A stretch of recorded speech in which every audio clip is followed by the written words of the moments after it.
If you're sick of some of the debating, if you think that New Zealand politics is a little bit too complicated, if there's too much heat and not enough light, then let's put that into stark contrast.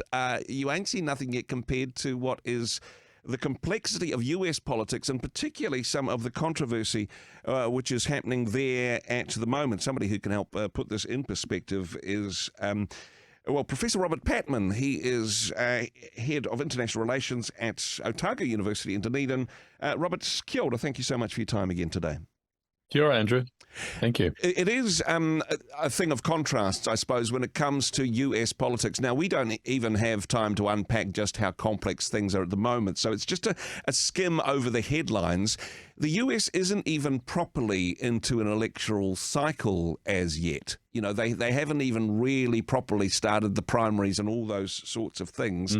But already a lot of contention. Let's start with the closely averted shutdown, which happened just a few days ago now. The fact that the largest economy in the world could the government could find itself bankrupt because they can't get organised in the House of Representatives to pass the budget.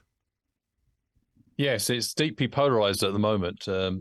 Divisions between Republican and Democrats, and of course the US system works well when there's bipartisanship. Yeah, and that has, in recent years, eroded significantly.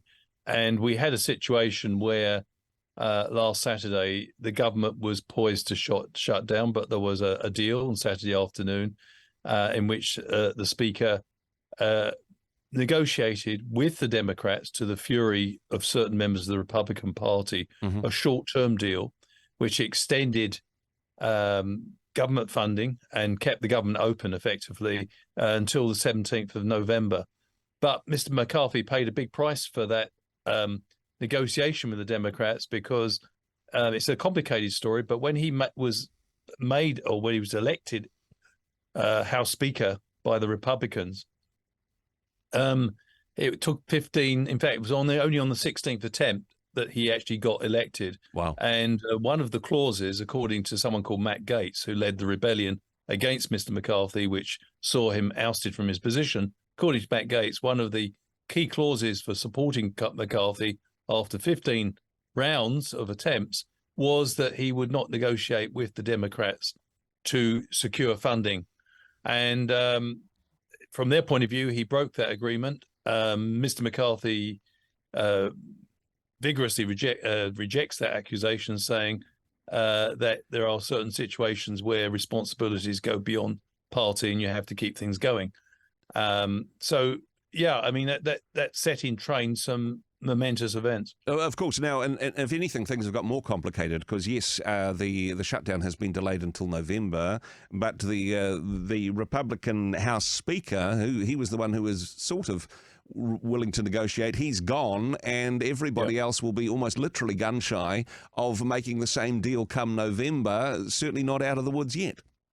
Yes, and Ukraine is a potential casualty. Funding for Ukraine as it attempts to eject Russian troops from its country after it was illegally invaded could be the casualty, because part of the short-term deal was there'll be no additional funding for Ukraine, but there was an understanding that that funding would resume on the 17th of November. Mr. McCarthy strongly in favour.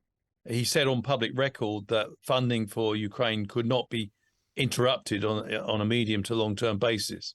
He was a strong supporter of American funding for President Zelensky's government's attempts to deal with the Russian invasion.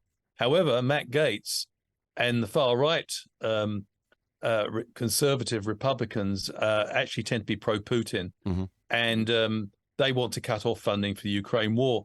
And so the question of who becomes the next speaker could have implications. Two strong contenders at the moment, someone called Steve Scalise, who has voted in the past to support funding for Ukraine. He's favoured, interestingly, by Matt Gaetz, who led the rebellion. Another contender called Jim Jordan from Ohio, a very conservative figure, very partisan as well. So it'll be difficult for him to perform that role, but he is committed to ending funding for Ukraine. So we're in for some very tense and perhaps chaotic times in American politics. Now, let's put this in context, because something which I think is important to understand is that I'll paint a scenario which won't be an exact metaphor, but it would be kind of like if the Prime Minister was from one party. Say, we had a Labour Prime Minister, but the majority in the House was National, was the opposition. That's kind of what the case is at the moment. We've got a Democratic president, but the majority in the House is in opposition to that Democratic president. Yes, the Republicans have got quite a slim majority in the House of Representatives, and the Democrats only control the second chamber of the Senate by one vote. So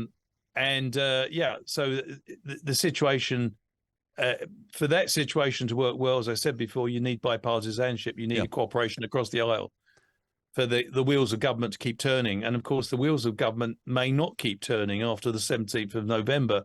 We just don't know. We face a number of comparable situations in the last decade or so with other shutdowns. That affects real people. That means they can't be paid and they can't necessarily work. So there's quite a lot at stake here. The US federal bureaucracy is over 2 million people.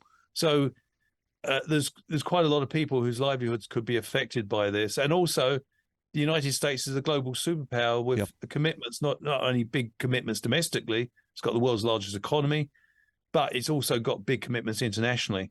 And you mentioned Ukraine beforehand. Quite a lot at stake here. In terms of geopolitical, that could have flow-on effects. Now, this is likely to become more heated. It's likely, if anything, to become worse as we do head into the electoral cycle already. We've got Trump trials on one side and Biden impeachments on the other. This is just going to get more heated, more fraught as we get closer to the next presidential election, do you think? It would appear so, Andrew. Mr. Trump has been encouraging a shutdown for some time. He believes that he's the victim of politically orchestrated legal action directed by the Biden administration, and he's at the moment facing, I think, 6 civil lawsuits and at least 4 criminal cases involving 78 legal charges. So he's got a lot on his plate. Having said that, he is also the front runner, and some would say really the only possible candidate for the Republicans. And the way things are tending, whoever is the Republican candidate will be the next president. Is that too early to call? Yeah, and he's also said that he's been contacted to become the next speaker. Oh, because just to make things even more complicated, Mr. Trump said he's been fielding lots of phone calls, and he said he's willing to help. You don't have to be elected to be Speaker. Wow. Of the House. So apparently. That literally would put the cat amongst the pigeons. So, I don't think it's going to happen. I think Mr. Trump's just enjoying the moment, actually. Because he's got no time for Mr. McCarthy and must be seeing one of his old enemies dethroned, ousted from his position. He's enjoying the moment. Of course. But, historically. I think you're absolutely right. Mr. Trump looks like he's odds-on favourite to get the Republican nomination. Although at this point in time, we don't know what the cumulative impact of some of these very serious court cases.